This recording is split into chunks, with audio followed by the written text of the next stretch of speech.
qui est la nôtre. On va pas se mentir, là je viens ici, enfin c'est comme l'armée de terre, quoi, je recrute, d'accord. La plupart recrutent, notamment des filles, parce qu'on n'a pas assez, on arrive à 50-50 des filles. Pour devenir scientifique, pour devenir ingénieur. Donc je vais essayer de vous convaincre de devenir ingénieur. Et pour devenir ingénieur, il faut passer par une prépa, et pourquoi pas la prépa ici à Syntex. Vous l'aurez comme prof, déjà, c'est un avantage. D'habitude on passe plus tard dans l'année, on passe plutôt au mois de janvier. Et en fait, le but c'est quand même de faire germer l'idée de la prépa dans votre esprit. Et en passant en janvier, on s'est aperçu qu'il y avait des élèves chez qui se disaient en fait la prépa, pourquoi pas moi. J'y avais pas pensé avant, mais c'est déjà trop tard. C'est déjà trop tard parce que la prépa, on va voir, c'est une filière exigeante, c'est une filière d'excellence. Donc pour les gens, en fait, les gens qui sont motivés, qui sont ambitieux, c'est fait pour eux. Et donc il faut commencer dès maintenant peut-être à se projeter si vous avez envie d'aller en prépa. C'est pour ça qu'on s'est dit finalement passer en septembre. Pour éveiller un peu les consciences, faire naître l'idée de la prépa, ça peut être pas mal. J'ai une petite présentation. Si vous voulez intervenir, poser des questions, n'hésitez pas, parce que bon, je ne vais pas forcément faire un monologue. Je vais essayer d'aller assez vite aussi pour qu'on ait le temps de discuter. Ça ne se veut pas du tout exhaustif. Hein. Donc, c'est parti. Donc, merci. J'ai une prépa, à quoi ça sert?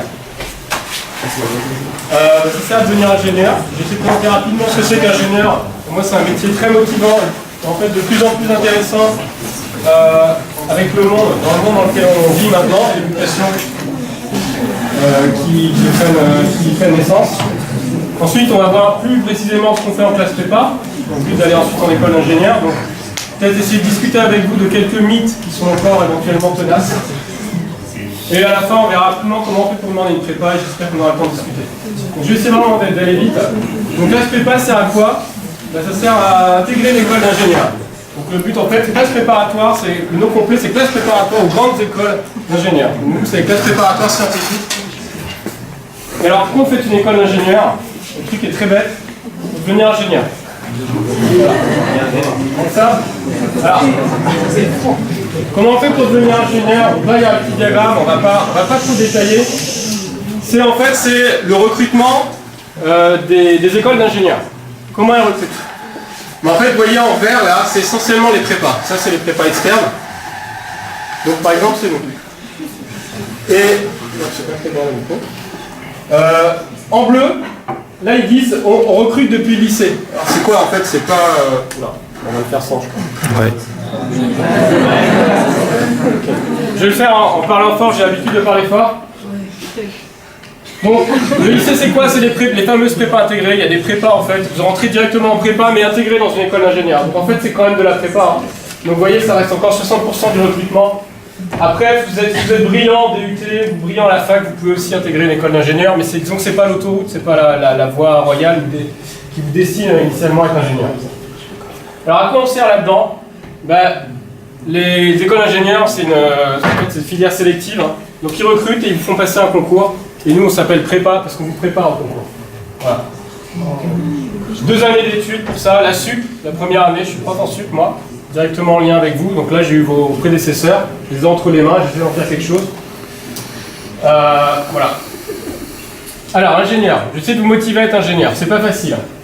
Qu'est-ce que c'est ingénieur? C'est pas un métier. C'est pas un médecin. C'est pas un boucher. C'est pas plombier. Ça, tout le monde voit ce que c'est. Ingénieur, en fait, ça peut être tout et n'importe quoi. Parce que tout simplement, c'est un titre, c'est un diplôme. Vous allez à l'école d'ingénieur, à la fin, on vous remet le diplôme, voilà, monsieur, vous êtes ingénieur, mais ça ne vous dit pas du tout le métier que vous allez avoir. Et en fait, bien plus, ça ne vous dit pas dans quel domaine vous allez travailler. Là, j'ai mis des noms de domaines, des secteurs porteurs. Enfin, moi, voilà, quand je vois numérique, biotechnologie, nanotechnologie, personnellement, ça me fait rêver, j'espère que vous aussi. Informatique, télécom, enfin, c'est le monde de demain. Les ingénieurs, si vous devenez ingénieur, vous allez construire en fait le monde de demain. Ok. Donc en école d'ingénieur, on va vous apprendre quoi? On va vous apprendre à innover, on va vous apprendre à vous adapter. En fait, un ingénieur, ça va être une tête bien faite, c'est un bac plus 5, une tête bien faite, qui sait s'adapter, qui va pouvoir évoluer. Donc vous savez pas quel métier du tout vous allez faire à la sortie de votre école d'ingénieur, vous aurez un vaste choix, donc vous avez vraiment un horizon de possibilités, et puis vous allez bouger. Vous allez bouger En fait, vous allez bouger vous allez bouger en poste. Donc dans une boîte, vous allez changer de poste tous les 5 ans. Vous allez changer de boîte, vous allez créer votre propre boîte, vous allez changer de secteur, de domaine, vous allez bouger géographiquement, vous allez être mobile. Là, ça c'est une évolution actuelle. Soit on le déplore, soit on trouve ça bien. Moi perso, je trouve ça très motivant, très intéressant. Presque d'avoir plusieurs vies en fait. D'accord ? On va vers ça. Et donc on va chercher en fait, en école d'ingénieur, vous allez évidemment apprendre de la matière, hein, si vous faites de la télécommunication, voilà, apprendre des choses, traitement du signal, etc. Mais on va vous apprendre en fait des compétences. D'accord ? Savoir communiquer, vous adapter, etc. Et en fait, on commence déjà à faire ça en prépa. Depuis les nouveaux programmes de prépa, et on va de plus en plus vers ça. Avant, on prépare exclusivement pour le concours. Donc en gros, on vous bourrait un peu le crâne de connaissances pour que vous validiez votre concours. Maintenant, en fait, les écoles d'ingénieurs réclament qu'on commence déjà à développer les compétences que vous allez continuer à développer derrière en école. Alors, ingénieur, il y a un truc chouette aussi, c'est l'insertion sur le marché du travail. Donc là, vous avez 2 colonnes, j'ai juste viré la souris. Ça, c'est le revenu, alors c'est le revenu moyen d'un ingénieur. C'est un revenu annuel, faut pas rêver, d'accord ? C'est pas par mois. C'est annuel. Donc vous avez un bon salaire, c'est toujours sympathique d'avoir un bon salaire. Donc ça, c'est un salaire, ça c'est un ingénieur de 40 ans, d'accord, qui a ce salaire-là. Quand vous débutez, vous êtes à 35 000 € à peu près par an. C'est pas mal quand même pour débuter. C'est le salaire actuel. Donc vous voyez, c'est quand même par rapport au salaire médian, ça reste quand même beaucoup plus élevé. Et puis vous connaissez quasiment pas le chômage. Alors, à part éventuellement qu'il faut regarder par secteur, évidemment, hein, mais voilà, 3% de chômage c'est 0 en fait. Hein, c'est un taux incompressible, on ne peut pas être à moins. Hein, c'est simplement c'est incompressible. Et puis de plus en plus, donc ça c'est des salariés, donc voilà.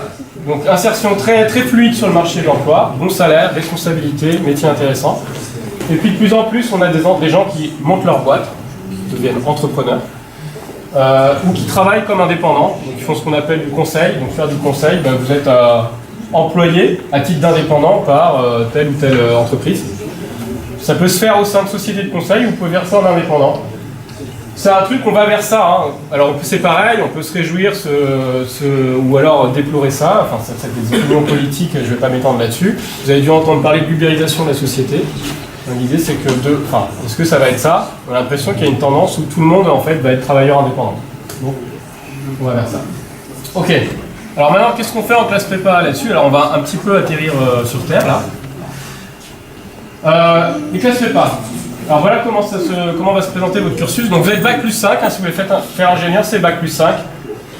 3 ans d'école d'ingénieur, et avant ces 3 ans, il faut passer par nous. Donc 2 ans de classe prépa, à l'issue duquel vous passez un concours. Ici, vous avez des acronymes un peu barbares. Alors MPSI, ça veut dire maths, physique, sciences de l'ingénieur. Donc c'est logique pour devenir ingénieur. Ok, des sciences. PCSI, c'est physique, chimie, sciences de l'ingénieur. PTSI, physique, technologie, sciences de l'ingénieur. Ne rêvez pas, ici vous faites plein de maths, ici vous faites plein de maths, ici vous faites plein de maths, et pareil là. D'accord ? En fait, ça s'appelle maths sup. Donc vos parents ils doivent connaître ça, peut-être. Hein, on appelait historiquement maths sup, et on appelle encore ça maths sup, maths spé. On fait plein de maths. Alors le mieux pour regarder un peu les matières, ça c'est l'emploi du temps de l'an dernier. J'aurais pu mettre celui de cette année. J'ai eu un peu la flemme de changer. On va regarder les couleurs. Le bleu c'est les maths. Okay. Vous avez combien d'heures de maths là cette année ? Ceux qui font, alors 9 c'est ceux qui font spé. L'autre sèche. Bon là vous en avez 12. Okay. C'est pas grave parce que vous aimez ça. Il y a 10 heures de maths.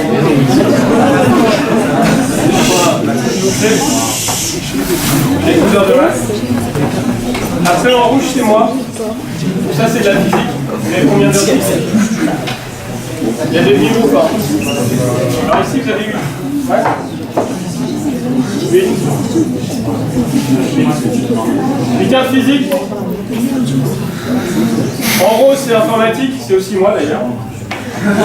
Alors l'informatique, c'est quoi ? C'est aussi un peu des maths aussi quand même. C'est vraiment du scientifique. Il y en a qui ont option ISF cette année, ouais. Oui, voilà. Donc on fera, c'est pareil, il y a le C++ sur le langage. Ça, c'est la science de l'ingénieur, c'est de la physique appliquée. Et vous avez quand même du sport, important, pour vous relaxer, des langues et du français philo. Ça, c'est un peu un pôle littéraire, c'est important.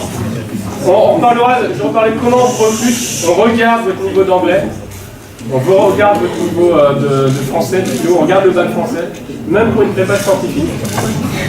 Un ingénieur, en fait, c'est un gentilhomme. C'est un gentleman, dit en anglais. Okay. Ça veut dire qu'il a une culture littéraire importante, il sait s'exprimer, communiquer, et lire un essai philosophique ou de la poésie. Vous avez DS tous les samedis, mais ça, vous avez l'habitude, c'est déjà fait en terminale. Moi, ça va bien être le cas. Vous aurez l'habitude. Ok, donc en fait, si vous regardez cet emploi du temps, en gros, il n'est pas très différent. Est-ce qu'il est différent, cet emploi du temps, par rapport au vôtre? Par rapport au vôtre, il y a le mercredi. Voilà. Ça ressemble à un emploi du temps lycée quand même. Alors est-ce qu'on est pareil? Est-ce que c'est lycée la prépa? Bah en fait on est intégré dans le lycée. Par contre c'est supérieur. Donc, vous êtes étudiant et élève. Vous avez le double statut si vous êtes en prépa. Donc c'est au lycée, même mieux, même organisation. Cours, CD, TP, DS le samedi, à peu près le même nombre d'heures de cours. Effectif. Alors nous on tourne autour entre 20 et 30, cette année c'est plutôt faible, c'était 20, l'an dernier c'était 35. En gros on est 27-28 ici. Il y a des prépas, d'autres prépas où c'est plutôt 48. C'est la charge max d'une prépa. Je dis entre 36 ou 35 dans vos classes, 48, c'est pas très différent. Disons que vous n'êtes pas à 200 dans un amphi comme à la fac. Donc je veux dire que c'est à peu près les mêmes effectifs. Par contre, la différence fondamentale, c'est qu'on vous prépare à un concours et pas un examen. C'est clair la différence? Qui nous explique la différence entre un concours et un examen? Le concours, c'est pas sur de la voix, l'examen, c'est sur de la voix. Ah, c'est plus subtil que ça. C'est vrai, donc vous ne vous présentez pas au bac et vous l'avez, quoi. C'est quoi la différence?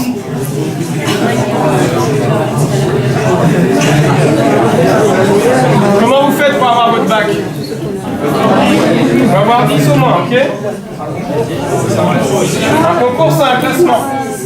Un concours, c'est un classement. Alors, avantage de l'examen, j'ai 10, je me fiche de tous les autres candidats. Si j'ai 10, j'ai mon bac. Inconvénient, c'est que si vous n'avez pas 10, vous n'avez pas de consolation. Vous n'avez pas votre bac. Point. Concours, alors qu'est-ce qui va se passer au concours? Il faut être dans les meilleurs. C'est les écoles qui décident, je prends les 200 meilleurs, les autres ne sont pas pris. Par contre, ceux qui ne sont pas pris dans l'école A, ils sont peut-être pris dans l'école B, l'école C ou l'école D. D'accord? Donc ça, c'est un avantage. Il y a peut-être une compétition, mais il y a des lots de consolation où il y a plusieurs possibilités. Il y a 250 écoles d'ingénieurs, et on a besoin d'ingénieurs. Et ces écoles, elles ne remplissent pas en plus. Donc il n'y aura pas de problème. En fait, le concours, honnêtement, vous êtes sûr d'avoir une école. Mais nous, on fera en sorte que vous ayez la meilleure école possible. Donc vous avez un polytechnicien qui va venir vous aider, donc vous avez de la chance. Donc lui, on va dire qu'il a eu la meilleure école possible. D'accord? Parce que l'IX, c'est l'école la plus cotée, l'école polytechnique.